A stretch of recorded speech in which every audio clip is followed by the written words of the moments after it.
জানো বন্ধুরা, আমরা কিন্তু তোমাদের গুড মর্নিং বলি আর তোমাদের খেয়েছো কি না সেটা বলি, কিন্তু আমি কিন্তু আমার বাড়ির ফ্যামিলির কিন্তু কাউকে জিজ্ঞাসা করি না। কেন জানো? আমি এইটুকুনি জানি যে আমার বন্ধুরা, আমার বাড়ির সবাই কিন্তু আমার পিছনে কিন্তু আড়ালে অনেক কথা বলবে, কিন্তু আমার বন্ধুরা কিন্তু আমার কাছে কিন্তু আমার কথা ভালো ভালো কথা বলবে। তো এর জন্য আমার বন্ধুদের সাথে আমি সবসময় সব কিছু জিজ্ঞাসা করি যে তোমরা কেমন আছো, খেয়েছো কি না। আমি কিন্তু একবার কিন্তু আমার বাড়িতে কিন্তু কাউকে জিজ্ঞাসা করি না যে তোমরা খেয়েছো কি না, তোমরা কী করছো।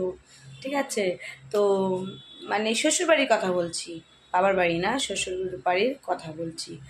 তো আমি কি জানো তো, আমি ভাবি কী বলতো, আমার শ্বশুরবাড়ির লোকের থেকে তোমাদের আমার অনেক অনেক ভালোবাসা আমার দিচ্ছ। তো শ্বশুরবাড়িতে জীবনে ভালোবাসা জিনিসটা পাইনি। তো তোমাদের এখানে এসে তোমাদের ভালোবাসা, তোমরা যে ভালোবাসা দিচ্ছ,